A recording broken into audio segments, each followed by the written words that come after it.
ವೀಕ್ಷಕರೇ ನಮಸ್ಕಾರ. ಇವತ್ತು ಅಡಿಕೆಯ ಬಗ್ಗೆ ಈ ಒಂದು ವಿಡಿಯೋದಲ್ಲಿ ತಿಳಿಯೋಣ.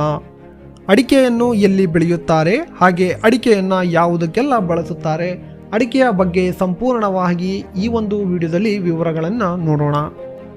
ಅಡಿಕೆಯ ಒಂದು ಸೈಂಟಿಫಿಕ್ ನೇಮ್ ಬಂದು ಅರೇಕಾ ಕೇಟಚ್ ಅಂತ ಹೇಳಿ ಕರೆಯಲಾಗುತ್ತದೆ. ಇದನ್ನು ಇಂಗ್ಲಿಷಲ್ಲಿ ಅರೇಕಾ ನಟ್ ಅಂತ ಹೇಳಿ ಕರೆಯಲಾಗುತ್ತದೆ, ಹಾಗೆ ಕನ್ನಡದಲ್ಲಿ ಅಡಿಕೆ ಅಂತ ಹೇಳಿ ಕರೆಯಲಾಗುತ್ತದೆ. ಇನ್ನು ಅಡಿಕೆ ಒಂದು ತೋಟಗಾರಿಕಾ ವಾಣಿಜ್ಯ ಬೆಳೆಯಾಗಿದ್ದು ಇದನ್ನು ಸುಪಾರಿ ತಯಾರಿಕೆಯಲ್ಲಿ ಪ್ರಮುಖವಾಗಿ ಬಳಸಲಾಗುತ್ತಾ ಇದೆ. ಹಾಗೆ ಇತ್ತೀಚಿನ ದಿನಗಳಲ್ಲಿ ಪೇಂಟ್ ಹಾಗೆ ಅರೇಕಾ ಟೀ ಎಂಬ ಹೆಸರಿನಲ್ಲಿ ಬಳಸಲಾಗುತ್ತಾ ಇದೆ. ವೀಕ್ಷಕರೇ, ಅಡಿಕೆ ಅಲ್ಲದೆ ಅಡಿಕೆ ಹಾಳೆಗಳಿಂದ ಯೂಸ್ ಅಂಡ್ ಥ್ರೋ ಅಂದರೆ ಪ್ಲೇಟ್ ಹಾಗೆ ಬೌಲ್ಗಳನ್ನು ಕೂಡ ಮಾಡಲಾಗ್ತಾ ಇದೆ. ಇದು ಭಾರತದ ತುಂಬ ಪ್ರಸಿದ್ಧವಾಗಿದೆ. ನಮ್ಮ ಭಾರತದಲ್ಲಿ ಅಡಿಕೆಯು ಧಾರ್ಮಿಕ ಪ್ರಾಮುಖ್ಯ ಹೊಂದಿದ್ದು ಅಡಿಕೆಯನ್ನು ಭಾರತವಲ್ಲದೆ ಆಫ್ರಿಕಾ ಮತ್ತು ದಕ್ಷಿಣ ಏಷ್ಯಾ ದೇಶಗಳಲ್ಲಿಯೂ ಬೆಳೆಯಲಾಗುತ್ತಾ ಇದೆ. ಭಾರತದಲ್ಲಿ ಹೆಚ್ಚಾಗಿ ಕರ್ನಾಟಕ, ಕೇರಳ, ಅಸ್ಸಾಂ, ತಮಿಳುನಾಡು, ಮೇಘಾಲಯ ಮತ್ತು ಪಶ್ಚಿಮ ಬಂಗಾಳದಲ್ಲಿ ಬೆಳೆಯಲಾಗುತ್ತಾ ಇದೆ. ಇದರಲ್ಲಿ ಅಗ್ರಸ್ಥಾನದಲ್ಲಿರುವ ನಮ್ಮ ಕರ್ನಾಟಕವಾಗಿದ್ದು, ಕರ್ನಾಟಕದಲ್ಲಿ ಮಲೆನಾಡು ಪ್ರದೇಶ ಹಾಗೆ ಬಯಲು ಸೀಮೆ ಪ್ರದೇಶದಲ್ಲಿ ಹೆಚ್ಚಾಗಿ ಬೆಳೆಯಲಾಗುತ್ತಾ ಇದೆ.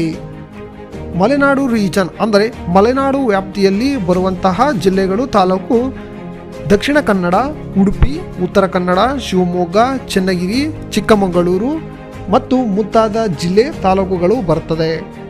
ವೀಕ್ಷಕರೇ, ಇನ್ನು ಬಯಲು ಸೀಮೆಯ ವ್ಯಾಪ್ತಿಯಲ್ಲಿ ತುಮಕೂರು, ಚಿತ್ರದುರ್ಗ, ದಾವಣಗೆರೆ, ಹಾಸನ, ಮಂಡ್ಯ, ಮೈಸೂರು ಹಾಗೆ ಚಾಮರಾಜನಗರ ಇನ್ನೂ ಹಲವಾರು ಜಿಲ್ಲೆಗಳು ಬರುತ್ತದೆ.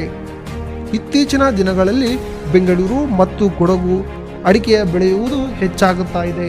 ವೀಕ್ಷಕರೇ, ಇನ್ನು ಅಡಿಕೆಯ ತಳಿಗಳನ್ನು ನೋಡುವುದಾದರೆ ಅಡಿಕೆ ಮರವು 30ರಿಂದ 80 ಅಡಿ ಎತ್ತರಕ್ಕೆ ಬೆಳೆಯುತ್ತದೆ. ಇದು ಹೆಚ್ಚಾಗಿ ಮಳೆ ನೀರು ಇರುವ ಜಾಗದಲ್ಲಿ ಚೆನ್ನಾಗಿ ಬೆಳೆಯುತ್ತದೆ. ಹೌದು ವೀಕ್ಷಕರೇ, ಈಗ ಅಡಿಕೆಯ ಮೂಲ ದೇಶ ಯಾವುದು ಎಂದು ತಿಳಿಯೋಣ. ಎಸ್ ವೀಕ್ಷಕರೇ, ಅಡಿಕೆಯ ಮೂಲ ದೇಶ ಬಂದು ಮಲೇಷ್ಯಾ ಎಂದು ಹೇಳಲಾಗುತ್ತಾ ಇದೆ. ಇನ್ನು ಅಡಿಕೆ ನಾಟಿ ಮಾಡಿದ 4ರಿಂದ 6 ವರ್ಷದ ಒಳಗೆ ಫಲ ಕೊಡಲು ಪ್ರಾರಂಭಿಸುತ್ತದೆ. ಇನ್ನು ಅಡಿಕೆ ಸಸಿ ಗಿಡಕ್ಕೆ ವರ್ಷದಿಂದ ವರ್ಷಕ್ಕೆ ಬದಲಾಗುವುದನ್ನು ನೋಡೋಣ. ಇನ್ನು 1 ವರ್ಷದ ಸಸಿಯಲ್ಲಿ 3ರಿಂದ 4 ಗರಿಗಳು ಇರುವುದು ಸಾಮಾನ್ಯ.